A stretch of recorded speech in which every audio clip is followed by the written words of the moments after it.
میں عرض کر رہا تھا بہت سے لوگوں کو آپ دیکھو گے یزید کی تعریفیں کرتے ہیں، شہزادہ تھا، امیر المومنین تھا، بڑی تعریفیں کرتے، تھکتے نہیں.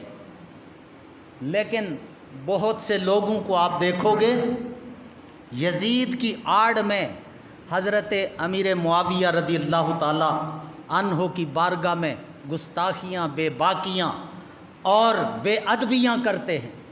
صرف یہ نقطہ سمجھا کر اپنی بات کو ختم کروں گا، اور نقطہ سمجھاؤں گا قرآن سے، حدیث سے. اور جو چیز قرآن میں ہے وہی اتھینٹک، وہی حقیقت ہے، اور وہی ایسا حکم ہے جس پر عمل کیا جائے تو کامیابی ہے. اور اس کے بعد اگر قرآن میں نہ ملے تو دوسرا نمبر ہے حدیث مصطفیٰ کا. حدیث کے مطابق عمل کرنے والا کامیاب ہوگا، خلاف ورزی کرنے والا واصل جہنم ہوگا، گمراہ ہوگا. یہ دو باتیں دونوں دلیل ہیں. اور اس کے ساتھ میں اشارہ کروں کہ اللہ کریم نے اہل سنت و جماعت پر بڑا کرم کیا، بڑی پاکیزگی انہیں عطا فرمائی ہے. وہ عقیدہ دیا ہے یا قرآن بنتا ہے یا حدیث مصطفیٰ بنتی ہے. ہمارا عقیدہ ڈگوسلوں پر اس کی بنیاد نہیں کہ کچی بنیاد ایک طالب علم اٹھا اس کو کھوکھلا کر کے ساری عمارت کو گرا دیا. نہیں، ہمارا چیلنج ہے کہ سال اول میں پڑھنے والا طالب علم بھی اس کے عقیدے کو کوئی نہیں توڑ سکتا، کوئی نہیں توڑ سکتا. اس واسطے یا تو وہ قرآن ہوگا، قرآن کو کون توڑے؟ اور سپریم کورٹ فیصلہ کر دے، بڑے سے بڑا وکیل نہیں توڑ سکتا. احکم الحاکمین فیصلہ فرما دے، کس کی طاقت ہے اس کے فیصلے کو توڑ دے؟ یا وہاں جرت کرے کہ وہاں بولنے کی سکت پیدا کرے، وہی کرے گا جس کے حصے میں گمراہی آ گئی. یہ گمراہ ہے، تبھی قرآن کے خلاف بولتا ہے، تبھی حدیث مصطفیٰ کے خلاف بولتا ہے. آئیے حضرت امیر معاویہ رضی اللہ تعالی عنہ صحابی رسول ہے. یاد رکھنا، یزید صحابی نہیں، اور صحابی نبی کے بعد اللہ کے رسول کا ادنا سے ادنا صحابی ہے تو وہ غوث اعظم سے بھی افضل ہے. غوث اعظم سے بڑا غوث کوئی نہیں ہوگا قیامت تک. لیکن اللہ کے رسول کا ادنا صحابی، یہ میری اور آپ کی بات نہیں، یہ محبوب سبحانی نے فرمایا. کشف المحجوب اٹھا کر دیکھیے کہ جب پوچھا گیا کہ حضرت امیر معاویہ رضی اللہ تعالی عنہ کا مقام کیا ہے، تو آپ نے پورا جملہ عربی میں فرمایا جس کا مفہوم یہ ہے. آپ نے پوری کربلا کا فیصلہ سنا دیا. کسی کو شک و کشف المحجوب عام ملتی ہے ہر مکتبے میں، میرے پاس بھی موجود ہے، وہ آپ لے کر پڑھیں. جو غوث اعظم کا فیصلہ ہے اہل سنت و جماعت کا وہی فیصلہ ہے. جو داتا گنج بخش رحمۃ اللہ علیہ کا فیصلہ ہے، ہمارا فیصلہ وہی ہے. جو خواجہ معین الدین چشتی اجمیری کا فیصلہ ہے وہی فیصلہ اہل سنت و جماعت کا. غوث پاک رضی اللہ تعالیٰ سے کسی نے پوچھا امیر معاویہ کا مقام کیا ہے، تو آپ نے فرمایا کہ تو نے بڑا سوال کر دیا، میں حضرت امیر معاویہ کی شان کیا بیان کروں. بس سمجھیے لے کہ جس گھوڑے پر امیر معاویہ سوار ہوتے ہیں اس گھوڑے کے پاؤں کے ساتھ جو ریت کا ذرہ لگ جائے، میری حیثیت اس کے مقابلے میں اس ذرے کی برابر ہے. اور داتا صاحب رحمۃ اللہ علیہ کشف المحجوب کے اندر فرماتے ہیں حضرت امیر معاویہ رضی اللہ تعالیٰ عنہ آپ نے فرمایا یستحقہ الیزید یستحقہ ما حقہ الا امام حسین رضی اللہ تعالی عنہ.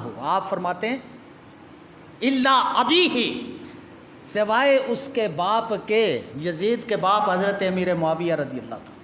اور یہ بھی پڑھا کرو، سمجھا کرو، حضور علیہ الصلاۃ والسلام کے سالہ حضرت امیر معاویہ رضی اللہ تعالی، ام حبیبہ ابو سفیان کی بیٹی ام حبیبہ حضور علیہ الصلاۃ والسلام کی زوجہ محترمہ، اور ہم سب اور قیامت تک آنے والے ایمان والوں کی ماں حضرت ام حبیبہ وہ آپ کی سگی بہن ہیں۔ اس ناطے سے حضرت امیر معاویہ رضی اللہ تعالیٰ عنہ حضور علیہ الصلاۃ والسلام کے رشتے میں سالہ۔ اور ترمذی شریف کے اندر حدیث ہے کہ اللہ کے محبوب علیہ الصلاۃ والسلام آپ کی بابت دعائیں فرماتے ہیں، یا اللہ میرے اس غلام کو ہدایت بھی دینا اور اس کو دوسروں کے لیے ہدایت یافتہ بھی بنا دینا۔ اور پھر فرمایا کہ اے اللہ میرے اس غلام کو کائنات کی بڑی شہنشاہی عطا فرما، جس کے اندر کوتاہی ہو، غلطی ہو، کمی ہو، اگر ہوتی تو سرکار نشاندہی فرماتے، اور حضور نے تو انہیں دعائیں دی۔ اور پھر اعتماد، اتنا اعتماد کہ ہر صحابی پڑھا لکھا نہیں تھا، ہر ایک کو پڑھنا لکھنا نہیں آتا تھا، چند صحابہ تھے جو پڑھ لکھ سکتے تھے، اس فن سے متعارف تھے، ان میں حضرت امیر معاویہ کا نام بھی، اور ان کے سپرد یہ تھا کہ اللہ کے محبوب پر جو قرآن نازل ہوتا ہے وہ امیر معاویہ رضی اللہ تعالیٰ عنہ اس کو نقل فرماتے۔